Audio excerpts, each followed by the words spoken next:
Hello student, इससे last video में हमने चैप्टर जो आपका 4 है इसकी 5 वीडियो बनाई थी। आज हम पार्ट 6 बनाएंगे और पार्ट 5 में हमने सीखा था संधारित्रों का संयोजन करने का पहला तरीका और वो होता है श्रेणीक्रम। श्रेणीक्रम में जोड़ने का तरीका हमने सीख लिया था। आज हम संधारित्रों का जो संयोजन होता है इसका हम दूसरा तरीका सीखेंगे और दूसरा तरीका आपका जो होता है वो समांतर क्रम होता है भाई, कि समांतर क्रम में हम संधारित्रों को कैसे जोड़ते हैं। क्लियर है भाई? पहले की तरह हमने 3 संधारित्र ले लिए। संधारित्र का तरीका होता है कि बराबर प्लेट बनाइए। पहले की धारिता C1 है, दूसरे की C2 है, तीसरे की C3 है। संधारित्र में 2 प्लेटें होती हैं। अब हमें समांतर क्रम में जोड़ना है, तो सुनिए तरीका क्या होगा। समांतर क्रम में जोड़ने के लिए जो आपके संधारित्र है 3 या 4 या 2, उनकी जो पहली प्लेट है, पहली से मतलब हमेशा प्लस प्लेट होगा और दूसरी से मतलब हमेशा माइनस प्लेट होगा। तो जो इनकी पहली प्लेटें हैं उन पहली प्लेटों का संबंध, प्लस वाली प्लेटों का संबंध आप एक बिंदु से करा दीजिए। यानी कि जो तीनों संधारित्रों की प्लस प्लेटें हैं उन तीनों को एक बिंदु पर जोड़ देंगे, बिंदु ए मान लीजिए। जबकि जो इनकी दूसरी प्लेटें हैं माइनस वाली, उनका जो संबंध है वो दूसरे बिंदु पर करा देंगे, सारी प्लेटों का एक साथ, बिंदु को बी मान लीजिए। तो अब ये हमारा जो संयोजन है ये समांतर क्रम कहलाएगा। ठीक है, बिंदु जो ए है इसका संबंध स्रोत से कर दीजिए और जो बिंदु बी है उसे ग्राउंडिंग यानी कि अर्थिंग करा दीजिए। स्रोत से जो विभवांतर मिला बी मिलेगा और आवेश मिला क्यू। यहाँ पर जो आवेश क्यू मिला है वो आवेश यहाँ पर आकर बताओ कितने रास्तों बढ़ गया, 3 में। हमने मान लिया पहले के घंटे में जो आवेश आया प्लस Q1, दूसरे घंटे में आवेश आया प्लस Q2 और तीसरे घंटे में जो आवेश आया प्लस Q3। इस तरह से पहले के प्लेट पर बात करूं तो प्लस का जो Q1 आवेश आया पहली प्लेट पर फैल जाएगा, परेरण होगा तो भीतरी दूसरी प्लेट पर भीतर के सिरे पर तो माइनस आ जाएगा और बाहरले सिरे पर क्या आ जाएगा प्लस, और वो ग्राउंडिंग से अर्थ में चला जाएगा। इसी तरह दूसरा जो हमारा संधारित्र है उसकी जो पहली प्लेट है उस पर क्या आता है बताओ प्लस Q2, परेरण के कारण दूसरी प्लेट पर माइनस का Q2 आ जाएगा और जो प्लस का Q2 है वो चला जाएगा ग्राउंडिंग में। इसी तरह आपका जो तीसरा संधारित्र है पहली प्लेट पर प्लस का Q3 आएगा, दूसरी जो प्लेट है उस पर माइनस का Q3 आएगा और ये माइनस का जो Q3 आ गया और बाहर की तरफ प्लस ग्राउंडिंग में है।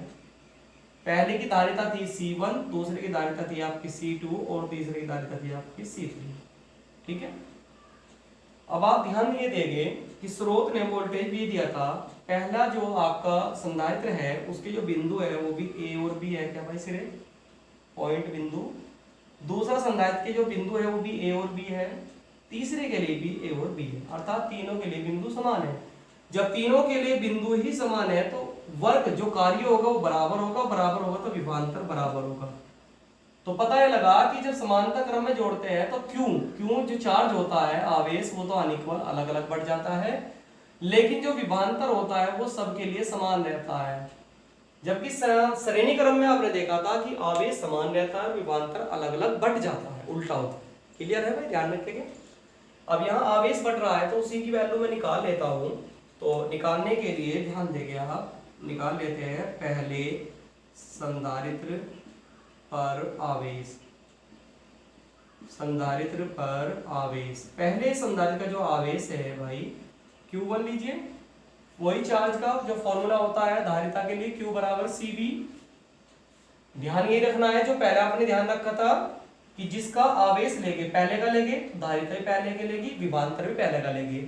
दूसरे का आवेश निकालना है तो दूसरे की धारिता लेंगे, दूसरे का विभवांतर लेंगे। तो Q1 पहले की धारिता कितनी है C1, पहले का विभवांतर कितना है आपका V। इसी तरह दूसरे के अगर आप बात करते हैं दूसरे संधारित्र पर आवेश, उसे क्या लिखे बताओ Q2 और दूसरे की धारिता है C2 और विभवांतर बराबर है V रहेगा, सबके लिए समान है। इसी तरह आप तीसरे का निकालिए कि तीसरे संधारित्र पर आवेश, इसको नाम देंगे हम Q3 और ये बराबर होगा C3 और इंटू में V। ठीक है, ये जो Q1 Q2 और Q3 आवेश बटा है, ये किसमें बटा है? Q में से। तो टोटल आवेश जुड़ करके Q के बराबर हो जाएगा। इस तरह से आप ध्यान देंगे 9 कुल आवेश जब आप निकालोगे तो तीनों आवेशों को आपस में जोड़ दोगे, कुल आवेश Q बराबर होगा आपका Q1 plus Q2 plus Q3। ठीक है, Q1 की जगह वैल्यू लेंगे C1V और Q2 की जगह वैल्यू लेंगे C2V और Q3 की जगह वैल्यू लेंगे C3V। फिर वही बात आती है कि समांतर क्रम में, अब की बार समांतर में है, समांतर क्रम में तीनों की जो धारिता है जुड़ करके तो C होगी मान लीजिए। यदि तुल्य धारिता, अब की बार समांतर का लेकिन फॉर्मूला, तुल्य धारिता C हो तो तब अब टोटल धारिता है तो टोटल आवेश लेंगे, टोटल विभवांतर लेंगे, तो तब टोटल आवेश Q बराबर टोटल धारिता C टोटल विभवांतर V, ये टोटल निकल जाएगा। इस मान को उठा के यहाँ रख दीजिए तो Q की जगह ले लेंगे CV, वहां सब में से V को माना जाएगा तो अंदर आएगा C1 plus C2 plus C3 और बाहर आ गया V का V कट जाएगा। तो इस तरह से वैल्यू बन जाएगी C बराबर C1 plus C2 plus C3। ये लीजिए भाई, क्लियर है जी आपका? बस ये फॉर्मूला आता है, अर्थात पता लगा कि समांतर क्रम में अगर आपके संधारित्र जुड़े हुए हैं तो टोटल धारिता आपको निकालनी है, तो उन सारे के संधारित्रों को, धारिता को अलग अलग जोड़, सिंपल जोड़ दीजिए। पहले की धारिता 1 हो, दूसरे की 2 हो, तीसरे की 3 हो, तो 1 प्लस 2 प्लस 3 6 हो जाएगी। यहाँ भी आप नोट करके वही, आपकी बार चूंकि आवेश अलग अलग है तो उनका अनुपात निकाल सकते हैं, Q1 अनुपात Q2 अनुपात Q3। पहले के लिए लिखूंगा तो C1V होगा, दूसरे के लिए C2V आएगा, तीसरे के लिए C3V, V तो V कट जाएगा तीनों में से, तो C1 अनुपात C2 अनुपात C3। दूसरी बात जो कि इंपॉर्टेंट है, यदि समान धारिता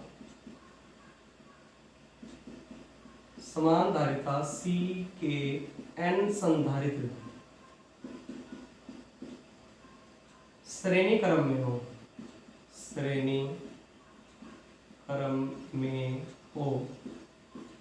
तब देखिए डियर, अगर श्रेणी क्रम में जोड़ दिया तो तब आपका यहाँ पर ध्यान देंगे आप, C तुल्य आपको निकालना है टोटल। पहले की धारिता भी C है, दूसरे की भी C है, तीसरे की भी C है, कितनी बार जोड़ेंगे? n बार, क्योंकि n जोड़ रखे हैं।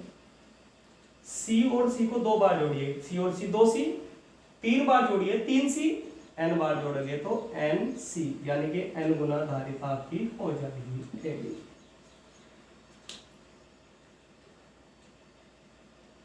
ठीक है भाई, इतना आप देखिए इसे और उम्मीद करूंगा समझ में आ गया होगा।